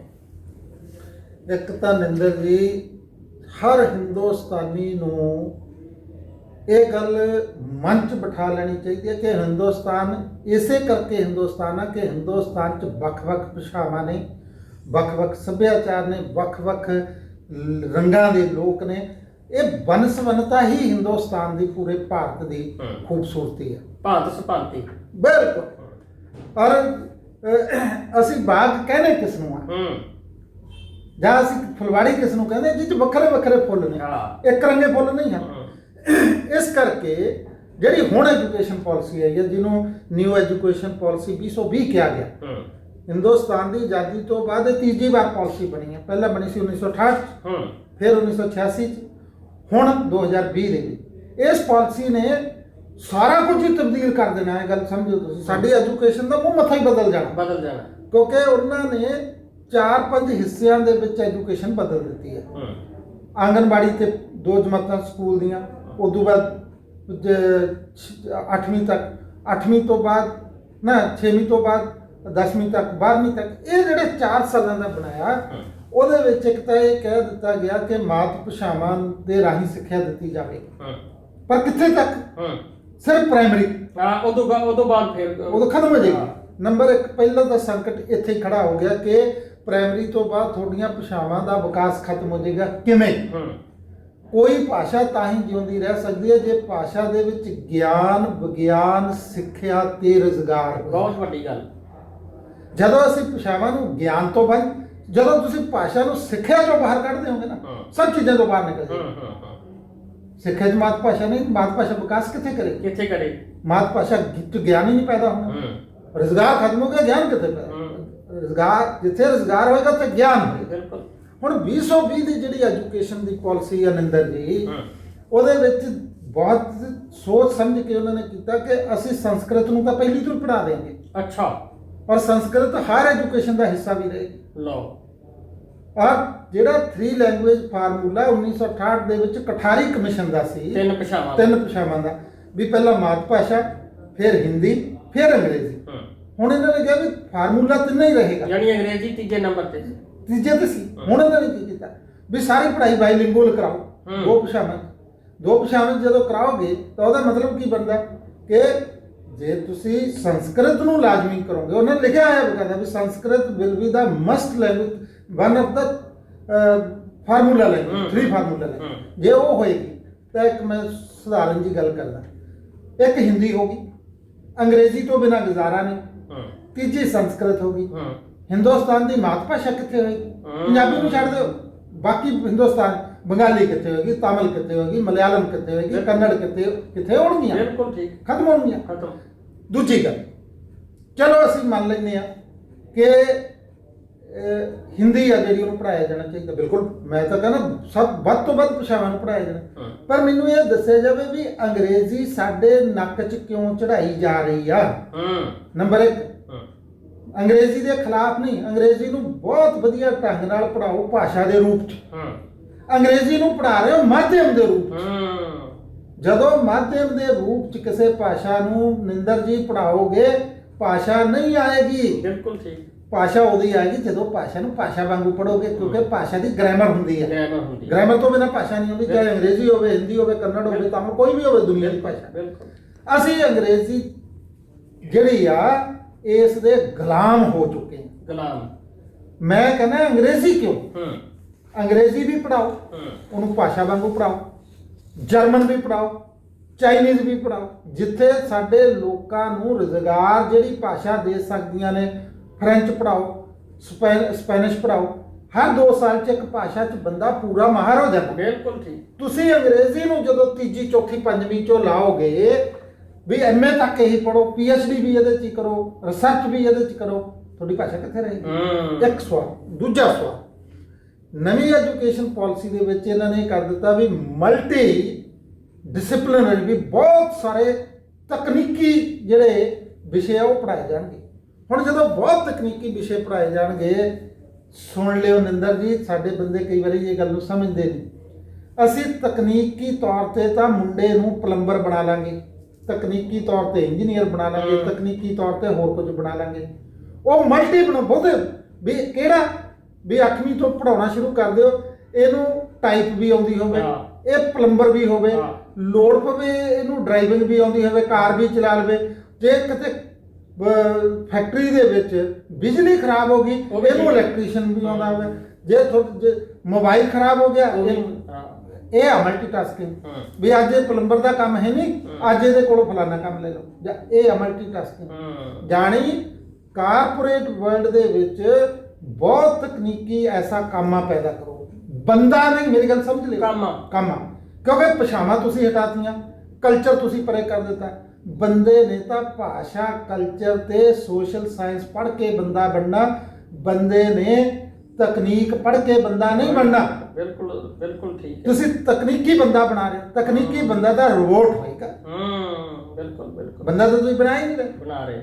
ਸਦੀਆਂ ਲੱਗ ਗਈਆਂ ਬੰਦੇ ਨੂੰ ਅੱਜ ਇੱਥੇ ਤੱਕ ਪਹੁੰਚਣ ਲਈ, ਤੁਸੀਂ ਉਹਨੂੰ ਉਹਦੀ ਭਾਸ਼ਾ ਤੋਂ ਮੁਕਤ ਕਰ ਦਿਓ। ਹੁਣ ਵੱਡੀ ਚਿੰਤਾ ਦੀ ਗੱਲ ਹੈ ਇੱਥੇ, ਹੁਣ ਜਦੋਂ ਇੰਨੀਆਂ ਭਾਸ਼ਾਵਾਂ ਦਾ ਰੌਲਾ ਗੌਲਾ ਹੈ, ਅਸੀਂ ਪੰਜਾਬੀ ਦੇ ਮੁੱਦੇ ਤੇ ਫੇਰ ਆ ਕੇ ਇਕੱਠੇ ਹੁੰਦੇ ਆ ਜੀ। ਹੁਣ ਪੰਜਾਬੀ ਦਾ ਪੰਜਾਬ ਦੇ ਵਿੱਚ ਜਿਹੜਾ ਫਿਊਚਰ ਹੈ, ਭਵਿੱਖ ਹੈ, ਇਹਦੇ ਬਾਰੇ ਅਜੇ ਵੀ ਧੁੰਦਲਾਪਨ ਹੈ ਸਾਰੇ ਵਿਦਵਾਨਾਂ ਦੀਆਂ ਅੱਖਾਂ 'ਚ। ਸਰਕਾਰ ਜਦੋਂ ਅਕਾਲੀਆਂ ਦੀ ਸਰਕਾਰ ਵੇਲੇ ਤੋਤਾ ਸਿੰਘ ਨੇ ਪਹਿਲੀ ਤੋਂ ਲਾਗੂ ਕੀਤੀ, ਉਦੋਂ ਬੜਾ ਰੌਲਾ ਪਿਆ ਕਿ ਪੰਜਾਬੀ ਦੀਆਂ ਜੜ੍ਹਾਂ 'ਚ ਤੇਲ ਦਿੱਤਾ ਗਿਆ ਵੀ ਜਿੰਨਾ ਚਿਰ ਮਾਂ ਬੋਲੀ 'ਚ ਬੱਚਾ ਤੰਦਰੁਸਤ ਤੇ ਪ੍ਰਫੁੱਲਤ ਨਹੀਂ ਹੈ, ਮਾਂ ਬੋਲੀ ਸਹੀ ਉਚਾਰ ਨਹੀਂ ਸਕਦਾ, ਊੜਾ ਆੜਾ ਨਹੀਂ ਆਉਂਦਾ, ABC ਕਿੱਥੋਂ ਸਿੱਖੂ? ਇਹਦੇ ਤੇ ਵੀ ਅਸੀਂ ਥੋੜੀ ਜਿਹੀ ਗੱਲ ਤੁਹਾਡੇ ਤੋਂ ਸੁਣਨੀ ਹੈ। ਬਿਲਕੁਲ ਬਿਲਕੁਲ ਬਿਲਕੁਲ, ਇਹ ਗੱਲ ਬਹੁਤ ਮਹੱਤਵਪੂਰਨ ਹੈ। ਔਰ ਕਈ ਗੱਲਾਂ ਤੇ ਚਲੋ ਤੁਹਾਨੂੰ ਦੁਹਰਾਈਆਂ ਲੱਗਣਗੀਆਂ, ਕਿਉਂਕਿ ਪੰਜਾਬੀ ਭਾਸ਼ਾ ਦੇ ਮਸਲੇ ਤੇ ਬਹੁਤ ਵਾਰੀ ਤਾਂ ਆਪਾਂ ਹੀ ਇਕੱਠੇ ਹੁੰਦੇ ਹਾਂ, ਕਿੰਨੀਆਂ ਡਿਬੇਟਾਂ 'ਚ ਹੋਏ ਆ ਜਾਂ ਕਿੰਨੇ ਧਰਨਿਆਂ ਮੁਜ਼ਾਹਰਿਆਂ 'ਚ ਵੀ ਹੋਏ ਆ। ਜਿਹੜਾ ਪੰਜਾਬੀ ਭਾਸ਼ਾ ਦਾ ਮਸਲਾ ਪੰਜਾਬ ਦੇ ਵਿੱਚ ਆ ਨਾ ਨਿੰਦਰ ਜੀ, ਇਹ ਇੰਨਾ ਸੌਖਾ ਨਹੀਂ, ਗੁੰਝਲਦਾਰ ਹੈ, ਬਹੁਤ ਗੁੰਝਲਦਾਰ ਹੈ। ਦੂਜਾ ਇਹ ਆ ਕਿ ਸਾਡੀਆਂ ਜਿਹੜੀਆਂ ਸਰਕਾਰਾਂ ਨੇ, ਕੋਈ ਹੁਣ ਮੈਨੂੰ ਨਾ ਅਕਾਲੀਆਂ ਦਾ, ਨਾ ਬੀਜੇਪੀ, ਨਾ ਕਾਂਗਰਸ, ਸਾਡੀ ਕੋਈ ਵੀ ਸਰਕਾਰ ਭਾਸ਼ਾ ਪ੍ਰਤੀ ਸਿੰਸੀਅਰ ਨਹੀਂ ਹੈ, ਸਗੋਂ ਭਾਸ਼ਾ ਦੋਖੀ ਹੈ। ਠੀਕ ਹੈ ਨਾ। ਹੁਣ ਤੁਸੀਂ ਦੇਖੋਗੇ ਵੀ ਅਸੀਂ ਅੰਗਰੇਜ਼ੀ ਮਾਧਿਅਮ ਕਰਨ ਚੱਲੇ ਹਾਂ, ਸਾਇੰਸ ਤੇ ਮੈਥ ਅੰਗਰੇਜ਼ੀ 'ਚ ਪੜ੍ਹਾਵਾਂਗੇ। ਉਹ ਮੈਂ ਕਹਿੰਦਾ ਚਾਹੇ ਪਸ਼ਤੋ 'ਚ ਪੜ੍ਹਾ ਲਓ, ਪਸ਼ਤੋ 'ਚ ਪੜ੍ਹਾ ਲਓ। ਪਹਿਲਾਂ ਉਸ ਨੂੰ ਆਪਣੀ ਭਾਸ਼ਾ ਜੇ ਆਉਣ ਦਿਓਗੇ ਤਾਂ ਉਹਨੂੰ ਦੂਜੀ ਭਾਸ਼ਾ ਆਏਗੀ। ਮਾਫ ਕਰਨਾ, ਅੰਗਰੇਜ਼ੀ ਵੀ ਜਦੋਂ ਪੜਾਉਂਦੇ ਆ ਨਾ, ਨਿਆਣੇ ਨੂੰ ਪਤਾ ਕੀ ਕਹਿੰਦੇ ਆ? ਬੋਲ। A ਫਾਰ ਐਪਲ, ਜਾਣੀ ਇਹ ਬੁਲਾਉਣ ਲਈ ਪਹਿਲਾਂ ਪੰਜਾਬੀ ਦਾ ਸ਼ਬਦ ਬੋਲ ਬੋਲਿਆ। ਇਸ ਕਰਕੇ ਮਾਤ ਭਾਸ਼ਾ ਤੋਂ ਤਾਂ ਬੰਦਾ ਮਰਨ ਤੋਂ ਬਾਅਦ ਵੀ ਖੜਾ ਨਹੀਂ ਛਡਾ ਸਕਦਾ। ਤੁਸੀਂ ਕਿਵੇਂ ਐਵੇਂ ਐਜੂਕੇਸ਼ਨ ਕਰਦੇ? ਇੱਕ ਤਾਂ ਇਹ ਗੱਲ। ਦੂਜੀ ਗੱਲ, ਸਰਕਾਰਾਂ ਬਿਲਕੁਲ ਸਿੰਸੀਅਰ ਨਹੀਂ। ਨੰਬਰ 2, ਜਦ ਤੱਕ ਰਾਜਨੀਤਿਕ ਤੌਰ ਤੇ ਅਸੀਂ ਇਹ ਮੰਨ ਨਹੀਂ ਲਵਾਂਗੇ ਕਿ ਬੰਦਾ ਆਪਣੀ ਮਾਤ ਭਾਸ਼ਾ 'ਚ ਹੀ ਵਿਕਾਸ ਕਰਕੇ ਬੰਦਾ ਬਣ ਸਕਦਾ। ਇਹਦੀ ਸਿੱਖਿਆ ਮਾਤ ਭਾਸ਼ਾ 'ਚ ਹੋਣੀ ਚਾਹੀਦੀ ਆ, ਸਾਰਾ ਪ੍ਰਸ਼ਾਸਨ ਮਾਤ ਭਾਸ਼ਾ 'ਚ ਹੋਣਾ ਚਾਹੀਦਾ, ਸਾਰਾ ਨਿਆਂ ਪ੍ਰਬੰਧ ਮਾਤ ਭਾਸ਼ਾ 'ਚ ਹੋਣਾ ਚਾਹੀਦਾ। ਮਾਫ ਕਰਿਓ, ਦੁਨੀਆ ਦਾ ਮੈਂ ਅੰਕੜੇ ਦੇ ਰਿਹਾ, ਪੰਜਾਬੀਆਂ ਨੂੰ ਵੱਧ ਅੰਗਰੇਜ਼ੀ ਆਉਣ ਲੱਗ ਜਾਏਗੀ ਜੇ ਤੁਸੀਂ ਮਾਤ ਭਾਸ਼ਾ ਨਹੀਂ ਕਰੋ। ਬਿਲਕੁਲ ਬਿਲਕੁਲ। ਪੰਜਾਬੀ ਅੰਗਰੇਜ਼ੀ ਫਰਕ ਤੁਸੀਂ ਕਦੇ ਸਾਊਥ ਵਿੱਚ ਜਾਓ, ਉਹ ਮਦਰਾਸੀ ਬੋਲੇਗਾ, ਹਿੰਦੀ ਨਹੀਂ ਬੋਲੇਗਾ, ਹੋਰ ਨਹੀਂ ਬੋਲੇਗਾ, ਉਹਨੂੰ ਅੰਗਰੇਜ਼ੀ ਆ ਰਹੀ ਆ, ਉਹ ਕਦੇ ਸਕੂਲ ਨਹੀਂ ਗਿਆ। ਬਿਨਾਂ ਸਕੂਲ ਗਏ ਜਿਸ ਬੰਦੇ ਨੂੰ ਅੰਗਰੇਜ਼ੀ ਆ ਸਕਦੀ ਹੈ, ਤੇ ਅਸੀਂ ਸਕੂਲਾਂ 'ਚ ਅੰਗਰੇਜ਼ੀ ਨੂੰ ਭਾਸ਼ਾ ਵਾਂਗੂ ਸਿਖਾ ਦਈਏ। ਪਰ ਸਿੱਖਣਗੇ ਤਾਂ ਜੇ ਸਾਨੂੰ ਮਾਤ ਭਾਸ਼ਾ ਆਉਂਦੀ। ਜੇ ਮੈਨੂੰ ਮਾਤ ਭਾਸ਼ਾ ਨਹੀਂ ਆਉਂਦੀ, ਮੈਨੂੰ ਇਹ ਨਹੀਂ ਨਾ ਪਤਾ ਵੀ ਊਠ ਕੀ ਚੀਜ਼ ਆ, ਮੈਨੂੰ ਕੈਮਲ ਦਾ ਨਹੀਂ ਪਤਾ ਲੱਗਣਾ। ਨਹੀਂ ਲੱਗਣਾ। ਜੇ ਮੇਰੇ ਕੋਲੇ ਊਠ ਦਾ ਅਰਥ ਹੋਊਗਾ, ਮੈਨੂੰ ਕੈਮਲ ਤਾਂ ਪਤਾ ਲੱਗੂ। ਬਿਲਕੁਲ ਬਿਲਕੁਲ। ਸੋ ਇਸ ਕਰਕੇ ਦੂਜੀ ਭਾਸ਼ਾ ਦੀ ਬੁਨਿਆਦ ਮਾਤ ਭਾਸ਼ਾ ਹੈ। ਕਹਿਣ ਤੋਂ ਭਾਵ ਕਿ ਮਾਂ ਬੋਲੀ ਤੋਂ ਬਿਨਾ ਸਭ ਕੁਝ ਅਧੂਰਾ ਹੈ, ਕੁਝ ਨਹੀਂ ਪੂਰਾ ਹੋ ਸਕਦਾ, ਤੇ ਸਾਨੂੰ ਇਹਦੇ ਵਾਸਤੇ ਲਗਾਤਾਰ ਹੰਭਲੇ ਮਾਰਨ ਦੀ ਲੋੜ ਹੈ। ਦੇਖੋ, ਲਗਾਤਾਰ ਪੰਜਾਬ ਦੇ ਲੇਖਕ ਲੜੇ, ਲਗਾਤਾਰ ਪੱਤਰਕਾਰ ਲੜੇ, ਬੁੱਧੀਜੀਵੀ ਲੜੇ, ਹੁਣ ਵੀ ਲੜ ਰਹੇ ਆ। ਇਹ ਨਹੀਂ ਹੈ ਕਿ ਲੜਾਈ ਹੈ। ਸਵਾਲ ਇਹ ਗੱਲ ਹੈ ਕਿ ਇਹ ਮਸਲਾ ਰਾਜਨੀਤਿਕ ਆ, ਰਾਜਨੀਤਿਕ ਤੌਰ ਤੇ ਹੀ ਇਸ ਦਾ ਹੱਲ ਹੋਣਾ। ਨਿੰਦਰ ਜੀ, ਜਦੋਂ ਤੱਕ ਸਰਕਾਰਾਂ ਨਹੀਂ ਮੰਨਣਗੀਆਂ ਉਦੋਂ ਤੱਕ ਨਹੀਂ ਹੋਏਗਾ। ਸੋ ਗੱਲਾਂ ਬਾਤਾਂ ਜਾਰੀ ਰਹਿਣਗੀਆਂ। ਇੱਕ ਬ੍ਰੇਕ ਤੋਂ ਬਾਅਦ ਡਾਕਟਰ ਸਰਬਜੀਤ ਸਿੰਘ, ਚੇਅਰਮੈਨ ਪੰਜਾਬੀ ਵਿਭਾਗ, ਪੰਜਾਬ ਯੂਨੀਵਰਸਿਟੀ, ਸਾਡੇ ਨਾਲ ਕੋਲ ਬਹਿ ਕੇ ਸੁਣ ਸੱਜਣਾ ਪ੍ਰੋਗਰਾਮ ਚਾਰ ਗੱਲਾਂ ਕਰ ਰਹੇ।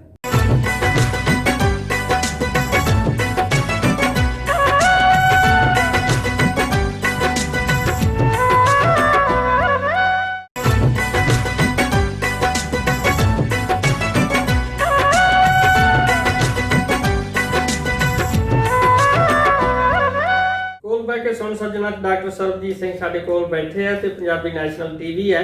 ਗੱਲਾਂ ਕਿਸਾਨੀ ਤੇ, ਜਵਾਨੀ ਤੇ, ਸਾਹਿਤ ਤੇ, ਸੱਭਿਆਚਾਰ ਤੇ। ਔਰ ਡਾਕਟਰ ਸਾਹਿਬ ਕਵਿਤਾ ਲਿਖੀ ਜਾਂਦੇ ਘਰੇ ਬੈਠੇ ਤੇ ਬਾਹਰ ਨਿਕਲਦੇ ਨਹੀਂਗੇ, ਫਿਰ ਪੁਰਸਕਾਰ ਹਥਿਆਉਂਦੇ ਆ, ਪ੍ਰਕਾਸ਼ਕ ਲੁੱਟ ਪਾਈ ਖੜੇ। ਇਹ ਸਾਰਾ ਕੀ ਰੌਲਾ ਗੌਲਾ ਜਿਹਾ? ਰੌਲਾ ਗੌਲਾ ਨਹੀਂ, ਰੌਲਾ ਗੌਲਾ ਨਹੀਂ, ਇਹ ਗਿਣੀ ਮਿੱਥੀ ਸਾਜ਼ਿਸ਼ ਆ। ਦੇਖੋ, ਜਦੋਂ ਇੱਕ ਤਾਂ ਪੰਜਾਬ ਦੇ ਵਿੱਚ ਜਿਹੜਾ ਲੇਖਕ ਆ ਨਾ, ਉਹਨੂੰ ਛਪਣ ਦੀ ਬਹੁਤ ਕਾਹਲੀ ਆ, ਦਵਾ ਦਮ। ਮੈਂ ਕਿਹਾ ਜੀ, ਰਾਤ ਨੂੰ ਉਹ ਕਵਿਤਾ ਲਿਖਦਾ, ਸਵੇਰੇ ਉਹਨੂੰ ਇਹ ਆ ਵੀ ਮੇਰੀ ਕਵਿਤਾ ਜਿਹੜੀ ਹੈ ਕਿਸੇ ਮੈਗਜ਼ੀਨ 'ਚ ਛਪੀ ਹੋਵੇ ਜਾਂ ਮੇਰੀ ਸੋਸ਼ਲ ਸਾਈਟ ਤੇ ਆ ਜੋ ਵੀ ਆ। ਮਤਲਬ ਜੇ ਉਹਨੂੰ ਕੋਈ ਮੈਗਜ਼ੀਨ ਨਹੀਂ ਛਾਪਦਾ, ਉਹ ਕਹਿੰਦਾ ਫੇਸਬੁੱਕ ਤੇ ਪਾ ਦੇ। ਫੇਸਬੁੱਕ ਤੇ ਨਹੀਂ ਪਾ, WhatsApp ਤੇ ਪਾ ਦੇ, ਫਲਾਣਾ ਪਾ ਦੇ। ਮਤਲਬ ਉਹ ਕਾਹਲ ਬਹੁਤ ਆ ਉਹਨੂੰ। ਇਹ ਵੀ ਇਹ ਛਪ ਜੇ, ਛਪਣ ਤੋਂ ਬਾਅਦ ਫਿਰ ਮੇਰੀ ਕਿਤਾਬ ਛਪ ਜੇ, ਕਿਤਾਬ ਛਪਤੇ ਤੇ ਫਿਰ ਮੈਨੂੰ ਕੋਈ ਇਨਾਮ ਵੀ ਮਿਲ ਜੇ, ਇਹਦੇ ਤੇ ਗੋਸ਼ਟੀ ਵੀ ਹੋ ਜਾਏ, ਗੋਸ਼ਟੀ ਵੀ। ਮਤਲਬ ਇਹ ਸਾਰਾ ਕੁਝ ਇਹ ਗੰਦਲ ਚੌਦੇ ਆ। ਕਾ ਗੱਲ ਕਿੱਥੇ ਪਈ ਆ? ਗੱਲ ਇਹ ਪਈ ਆ ਕਿ ਲੇਖਕ ਬਹੁਤ ਵੱਡੀ ਪੱਧਰ ਉੱਤੇ ਸਿੰਸੀਅਰ ਨਹੀਂ ਰਿਹਾ। ਉਹ ਲਿਖਤ ਰਾਹੀਂ ਆਪਣੀ ਪਛਾਣ ਬਣਾਉਣਾ ਚਾਹੁੰਦਾ, ਯਾਨੀ ਆਪਦੀ ਧੁਨ 'ਚ ਮਸਤ ਹੈ। ਮਸਤ ਨਹੀਂ ਹੈ, ਬਸ ਚੇਤ ਆ ਉਹਨੂੰ ਇਹ ਵੀ ਮੇਰੀ ਪਛਾਣ ਹੋ ਗਈ। ਉਹ ਆਪਦੀ ਪਛਾਣ ਲਈ ਸਾਹਿਤ ਨੂੰ ਮਾਧਿਅਮ ਬਣਾ ਰਿਹਾ। ਆਹ ਸੰਕਟ ਹੈ। ਸਾਹਿਤ ਨੂੰ ਫਰਜ਼ ਨਹੀਂ ਸਮਝ ਰਿਹਾ, ਸਾਹਿਤ ਪ੍ਰਤੀ ਕਮਿਟਮੈਂਟ ਨਹੀਂ। ਉਹ ਫਿਰ ਆਪਣੀ ਜਦੋਂ ਪਛਾਣ ਬਣਾਉਣ ਲਈ ਸਾਹਿਤ ਨੂੰ ਮਾਧਿਅਮ ਬਣਾਉਂਦਾ, ਫਿਰ ਉਹ ਲਿਖਦਾ ਕੱਚਾ ਘਰੜ ਉੱਪਰ ਥੱਲੇ ਕਰਦਾ। ਉਹ ਕਰਕੇ ਫਿਰ ਪ੍ਰਕਾਸ਼ਕ ਕੋਲੇ ਜਾਂਦਾ। ਪ੍ਰਕਾਸ਼ਕ ਮਹਾਰਾਜ ਜੀ ਕਹਿੰਦੇ ਆ ਵੀ ਕਵਿਤਾ ਤਾਂ ਮੈਂ ਛਾਪਦੇ ਨਹੀਂ ਜੀ, ਮੈਂ ਨਹੀਂ ਛਾਪਦਾ, ਮੈਂ ਪੜ੍ਹਦੇ ਨਹੀਂ। ਨਾਵਲ ਕਹਾਣੀ ਕਿਤਾਬ ਵਿਕ ਜਾਂਦੀ, ਉਹ ਛਾਪ ਲੈਂਦੇ। ਵਾਰਤਕ ਜੋ ਫਿਕਸ਼ਨ ਦੇ ਵਿੱਚ ਹੁਣ ਫਿਰ ਉਹ ਜਦੋਂ ਨਹੀਂ ਛਪਦੀ, ਉਹ ਕਹਿੰਦਾ ਜੀ ਪੈਸੇ ਬੋਲੋ, ਕਹਿੰਦਾ 20,000 ਲੱਗੂ, 25 ਲੱਗੂ। ਵਾਹ ਬਾਈ ਵਾਹ। ਲੈ ਲੈ ਪ੍ਰਕਾਸ਼ਕ ਨੇ, ਉਹ ਕਹਿੰਦਾ ਕਿਤਾਬ ਤੁਹਾਨੂੰ ਕਿੰਨੀ ਚਾਹੀਦੀ ਆ? ਉਹ ਕਹਿੰਦਾ ਜੀ 150। ਉਹਨੇ 150 ਨੂੰ ਕਿਤਾਬ ਦਿੱਤੀ, 150 ਹੀ ਛਾਪੀ ਸੀ ਉਹਨੇ, ਛਾਪੀ ਜਿੰਨੀ ਸੀ ਉਹਦੇ ਪੈਸੇ ਲੈ ਲਏ। ਉਹਦੇ ਪੈਸੇ ਲੈ ਕੇ ਉਹਨੂੰ ਮੋੜਤੇ। ਤੇ ਫਿਰ ਲੇਖਕ ਮਹਾਰਾਜ ਜੀ ਕੀ ਕਰਦੇ ਆ? ਫਿਰ ਲੇਖਕ ਮਹਾਰਾਜ ਜੀ ਕਿਤਾਬਾਂ ਐ ਵੰਡਦੇ ਜਿਵੇਂ ਮੰਗਲਵਾਰ ਦਾ ਪ੍ਰਸ਼ਾਦ ਵੰਡੀ, ਝੋਲੇ 'ਚ ਪਾ ਕੇ। ਆ ਲਓ ਵੀਰ ਜੀ, ਆ ਲਓ। ਇੰਨੀਆਂ ਕਿਤਾਬਾਂ ਆਉਂਦੀਆਂ। ਲੇਖਕ ਕਿਤਾਬ ਦੇ ਉੱਤੇ ਨਾਲ ਚਿੱਠੀ ਲਿਖਦਾ ਵੀ ਜੇ ਤੁਸੀਂ ਇਹਦੇ ਤੇ ਇੱਕ ਪਰਚਾ ਲਿਖਦੇ ਹੋ, ਤੁਹਾਡੀ ਬੜੀ ਮਿਹਰਬਾਨੀ ਹੋਏਗੀ। ਵਾਹ, ਠੀਕ ਹੈ।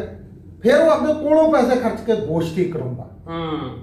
ਇਹ ਜਿਹੜਾ ਧੰਦਾਗਿਰੀ ਚੱਲੀ ਨਾ ਪੰਜਾਬੀ ਦੇ ਵਿੱਚ, ਇਹਨੇ ਸਾਹਿਤ ਦਾ ਪੱਧਰ ਨੀਵਾਂ ਕਰ ਦਿੱਤਾ। ਪਰ ਇੱਕ ਗੱਲ ਮੈਂ ਤੁਹਾਨੂੰ ਫਿਰ ਦੱਸਦਾ ਨਿੰਦਰ ਜੀ, ਤੁਸੀਂ ਆਪ ਏਡੇ ਵੱਡੇ ਵਾਰਤਕਾਰ ਹੋ, ਇੰਨੇ ਖੂਬਸੂਰਤ ਰੇਖਾ ਚਿੱਤਰ ਲਿਖੇ ਆ। ਤੁਸੀਂ ਆਪ ਨਹੀਂ ਮਹਿਸੂਸ ਕਰਦੇ ਵੀ ਚੰਗੀ ਲਿਖਤ ਨੂੰ ਤਾਂ ਲੋਕ ਕੱਢ ਕੇ ਪੜ੍ਹ ਲੈਂਦੇ ਆ?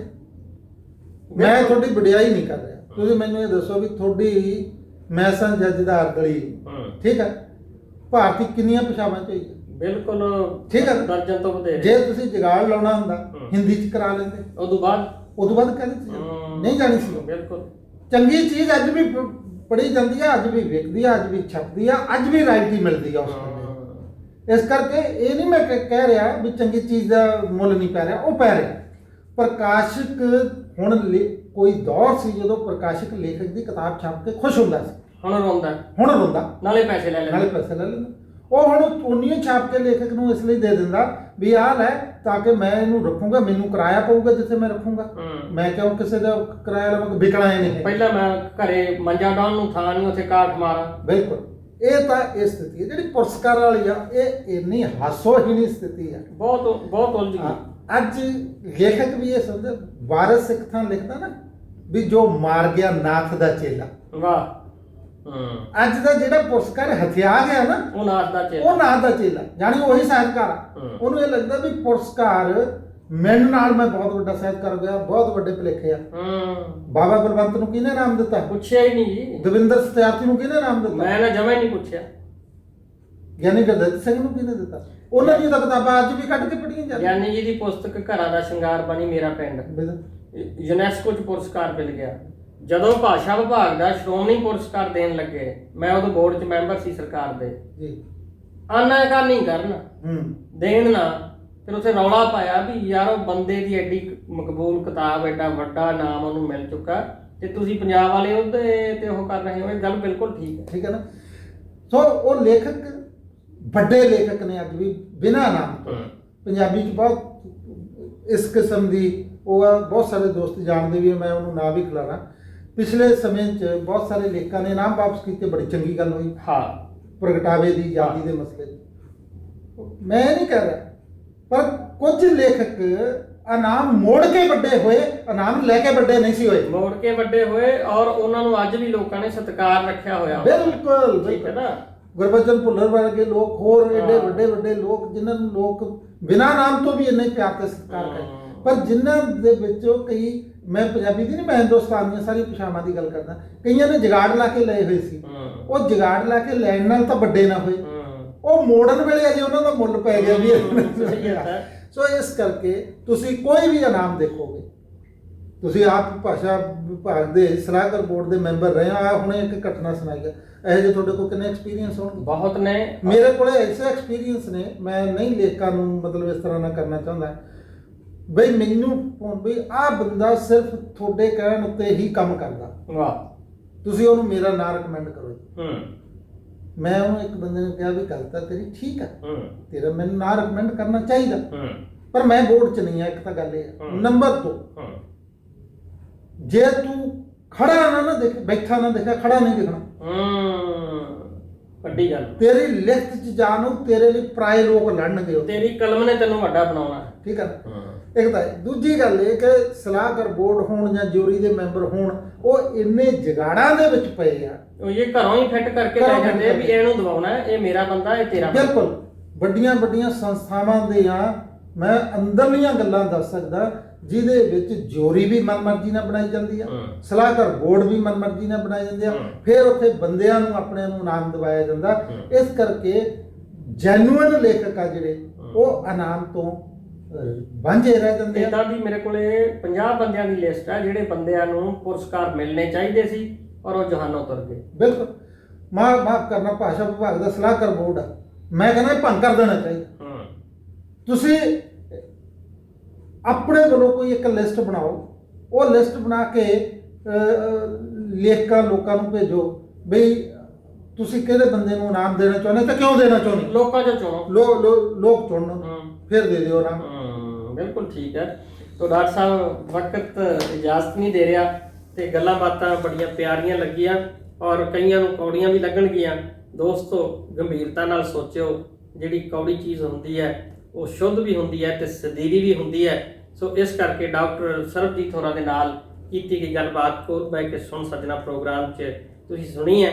ਅਸੀਂ ਨੈਕਸਟ ਭਵਿੱਖ ਦੇ ਵਿੱਚ ਵੀ ਇਹਨਾਂ ਦੇ ਨਾਲ ਜੁੜੇ ਰਵਾਂਗੇ। ਬਹੁਤ ਬਹੁਤ ਮਿਹਰਬਾਨੀ। ਥੈਂਕ ਯੂ, ਬਹੁਤ ਬਹੁਤ ਸ਼ੁਕਰੀਆ ਅਨਿੰਦਰ ਜੀ, ਬਹੁਤ ਬਹੁਤ।